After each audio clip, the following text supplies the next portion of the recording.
नमस्कार, मैं हूं शोभित अवस्थी और आप देख रहे हैं न्यूज़ इंडिया नेटवर्क। आज हम हैं लखनऊ की बंगला बाजार लोकेशन पर, जहां पर भारतीय जनता पार्टी के कुछ कार्यकर्ता एवं पदाधिकारी हमारे साथ मौजूद हैं और हम इनसे बात करते हैं कि आखिर क्या कारण है कि इस बार भारतीय जनता पार्टी के साथ महिलाएं बहुत ज़्यादा मात्रा में जुड़ रही हैं। तो परिचय के साथ शुरुआत करते हैं। सबसे पहले मैम से बात करेंगे और इनका परिचय लेंगे। मैम, अपने परिचय के साथ शुरुआत करें। मैं सुषमा खरकवाल हूँ, पूर्व क्षेत्रीय अध्यक्ष रही हूँ, इस समय प्रदेश कार्य समिति सदस्य हूँ और महिला प्रभारी हूँ सरोजनी नगर विधानसभा के। जी मैम, किस तरह से देखती है आप लोग जनता में इस बार किन मुद्दों के साथ वोटों की अपील कर रहे हैं? हम जनता में सिर्फ एक ही मुद्दों के साथ अपील कर रहे हैं कि महिला सुरक्षा। महिला सुरक्षा बहुत ज़रूरी है। आज की डेट में हम लोग रात में भी बाहर निकलते हैं, कोई समस्या नहीं है। और अखिलेश सरकार में आप घर से दोपहर में भी अगर निकलेंगे तो आपको खतरा मंडराता रहेगा कि आगे कौन गुंडे बैठे हैं। हाँ। इसके अलावा एक सवाल और मैं पूछना चाहूँगा। अखिलेश जी की एक दावेदारी है जो बहुत चर्चित बयान है और इस बयान पर मैं चाहूँगा आप थोड़ी सी व्याख्या करें। उन्होंने कहा है 400 सीटें हम अकेले जीत रहे हैं, 3 सीट उन्होंने बीजेपी के लिए छोड़ी है। इस पर कुछ कहेंगे? 400 सीटें हम जीत रहे हैं, उनका जो बयान था वो रिपट गया है। 3 सीट उनकी है, अखिलेश की है, शिवपाल की है, 400 हमारी हैं। वो दिन में सपने देख रहे हैं, कैसे जीत रहे हो 300 सीट।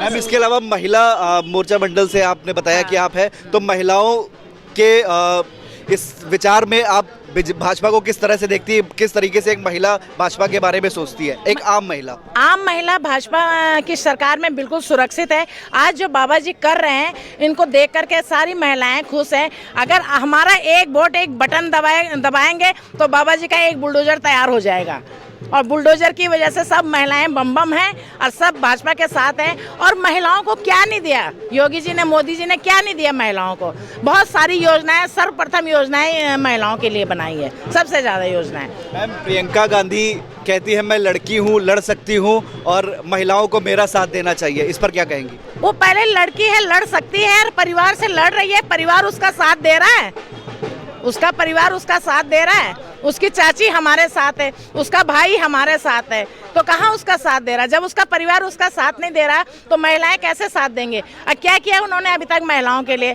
60 साल से उनके सरकार थी, महिला आरक्षण था, कई चीज़ें थी। महिलाओं के लिए क्या किया उन्होंने, आप बताइए।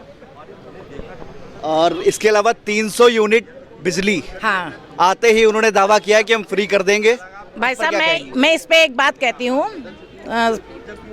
पार्टी से हट करके ये अपने घर से दे रहे हैं 300 यूनिट बिजली। आपसे मेरे से टैक्स लेकर, मेरा पैसा, मेरी टोपी मेरे सर, कहाँ से दे रहे हैं? इनकी फैक्ट्री है, कहाँ से दे रहे हैं 300 यूनिट? हमारा पैसा हमारे सर पे। जब ये चोरी करेंगे तभी तो हम तो नहीं दे पाएंगे किसी को 300 यूनिट। हम आपको मजबूत करेंगे, आपको व्यवसाय देंगे, आप मजबूत रहिए और खरीदिए।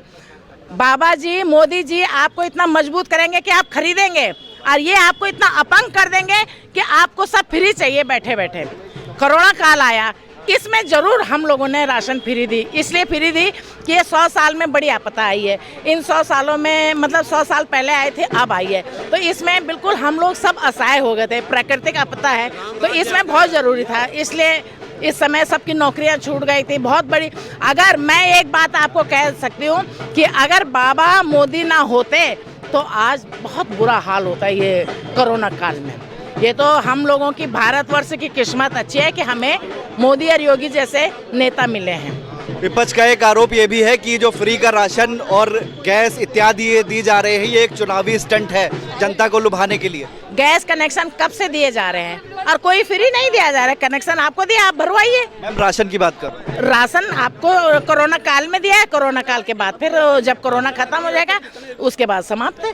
कोरोना काल में जरूर देना था, जब सब मर गए थे, कितना भूखों मर गए, रोजगार सबका छूट गया था, तो बहुत जरूरी था। लेकिन बिजली फ्री का, बिजली के बिना तो हम रह सकते हैं ना? नहीं रह सकते हम। अगर आपके घर में बिजली नहीं है तो आप रह सकते हो, लेकिन भूखे रह सकते हो? राशन देना बहुत जरूरी है। आप भूखे नहीं रह सकते हैं, बिजली के बिना रह सकते हैं, लेकिन नंगे और भूखे नहीं रह सकते। बाबा ने यही सोचा है, योगी ने यही सोचा है, मोदी ने यही सोचा है। आज हम बहुत खुश हैं, महिलाएं खुश हैं, सारी महिलाएं, पदाधिकारी 2-4 हैं, बाकी सारी जनता है और सब खुश है। इसके अलावा मैम, एक विपक्ष का आरोप ये भी है कि आपकी सरकार में बेरोजगारी चरम सीमा पर है, इस पर क्या कहेंगे? विपक्ष ये कहिए 100 साल में इतनी बड़ी आपदा आई थी, इसमें बेरोजगारी नहीं हुई तो क्या होना था?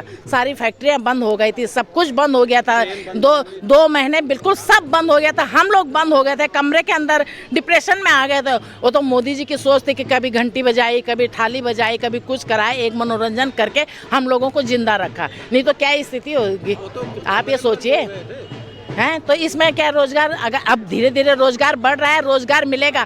5 साल में देखना हमारा देश कहाँ पहुँचता है। हाँ, विश्व गुरु हम बनेंगे। भविष्यवाणी थी किसी संत की कि भारत विश्व गुरु बनेगा, इसलिए हमें गर्व है कि हम ऐसे देश में हैं और हमारा नेता मोदी है।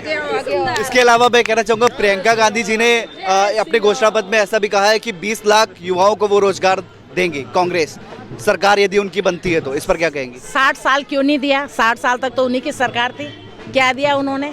रोजगार तो हमें ईमानदारी से साफ सुथरी, आप पिछली बार कार्यकाल में देख लीजिए, लिस्ट निकाले एसडीएम वगैरह सारे, अगर एक ही जाति एक ही बिरादरी के टिकट देखिए, विधानसभा में टिकट देखिए किस किस को दिया गया, आप देखिए।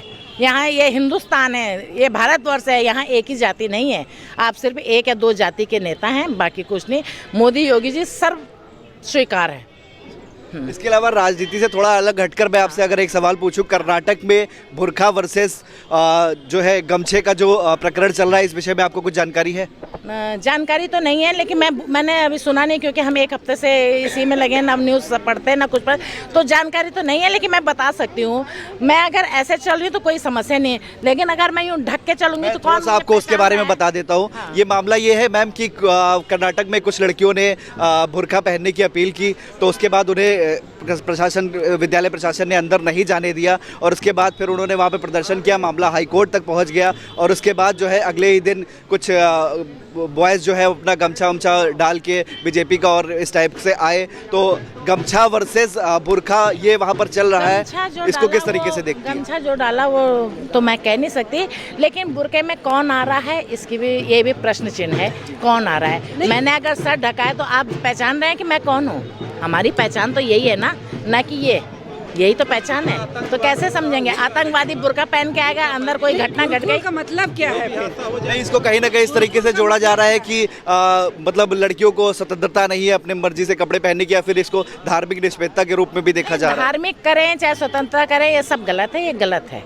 बुर्का कोई ज़रूरी नहीं है, आप बुर्का अगर पहनना भी हो तो इतना पहनिए, इतना रखिए, बस बाकी इतना रखिए, आप बाकी रखिए, तो हम पहचान जाएंगे कि ये हमारा है कि बाहर का है। अंत में क्षेत्रवासियों से कोई अपील करना चाहती हूँ आप? तो बिल्कुल, मैं क्षेत्रवासियों से अपील करना चाहती हूँ कि आपको ईश्वर की कृपा से बहुत अच्छा कैंडिडेट मिला है, ईमानदार अधिकारी मिला है, जिसने 14-15 साल जितनी भी सर्विस करी ईमानदारी से करी, इनका ईमानदारी का डंका पूरे भारत में बजा है। इसलिए हमारे मोदी जी ने, योगी जी ने कहा कि आप आइए, जब आप यहाँ ईमानदारी से काम कर रहे हैं तो आप जनता के बीच में बैठ के ईमानदारी से काम करिए। और ये हमारा सरोजनी नगर विधानसभा का सौभाग्य है कि हमें इतना अच्छा भाई बेटा, मैं स्वयं राजेश्वर सिंह हूँ, इसलिए मैं स्वयं राजेश्वर सिंह बनकर के चुनाव मैदान में उतरी हूँ। ये जितने भी खड़े हैं ये सब राजेश्वर सिंह हैं, ये सब राजेश्वर सिंह हैं। राजेश्वर सिंह जिंदाबाद, राजेश्वर सिंह जिंदाबाद। मैम एक सवाल और है, अगर आप कह दो। हाँ।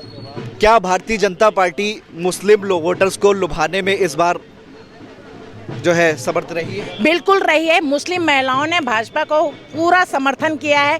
एक महिला का दर्द पूछिए, कोई भी, मैं ही हूँ, अगर अभी मुझे अगर 2 महिला अगर तलाक बोला तो जैसे पति ने तलाक कहा, तीसरे तलाक में वो घुटने पकड़ लेते कि मुझे मत कुछ करना, वो एकदम नतमस्तक हो जाती है।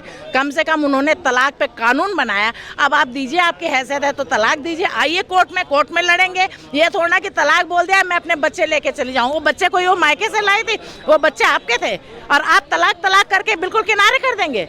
तो मोदी जी ने जो ये एक तलाक का कानून बनाया है, मुस्लिम महिलाएं 90% हमको वोट देती हैं, भले वो घर में ना बताएं, लेकिन 90% हमको वोट देती है मुस्लिम महिलाएं। कहाँ से हम इतना जीते हैं आप ही बताएं? मुस्लिम बाहुल्य क्षेत्र में कहाँ से इतना वोट मिला है हमको? पिछली बार भी 19 में मिला है, 17 में मिला है, 14 में मिला है, कहाँ से मिला है? मुस्लिम महिलाएं 90% हमारे साथ हैं। पिछले चुनाव के बाद आपने देखा होगा ईवीएम पर बहुत सवाल उठते हैं और बवाल होते हैं, इस विषय में कुछ कहेंगे? हाँ, ईवीएम पे जब हम जीतते हैं तो ईवीएम पे सवाल उठते हैं, जब आप जीतते हो तो तब ईवीएम पे सवाल क्यों नहीं उठते हैं? क्यों नहीं उठते हैं? दिल्ली में क्यों नहीं उठाया ईवीएम पे सवाल? दिल्ली में जीती आम आदमी पार्टी, तब क्यों नहीं कहा? ये तो एक बिलाप कर देते हैं ईवीएम ईवीएम करके, गलत है। आप जीतते हो तो ईवीएम सही है, आप हारते हो तो ईवीएम गलत है। और यही बिलाप ये अभी करने वाले हैं 23 तारीख के बाद। पश्चिमी बंगाल में क्यों नहीं उठाया इन्होंने ईवीएम पे? क्यों नहीं सवाल उठाया? वहाँ तो ये जीते हैं ना, हम तो हारे हैं, हमने तो नहीं उठाया। तो बताइए, जहाँ हारते हैं वहाँ विधवा राग करने लगते हैं कि मैं मर गया, ईवीएम गलत है। ये बिल्कुल गलत है। चलिए, अपना कीमती समय देने के लिए बहुत बहुत धन्यवाद। न्यूज़ इंडिया नेटवर्क से शोभित अवस्थी, कैमरामैन निखिल कुमार के साथ।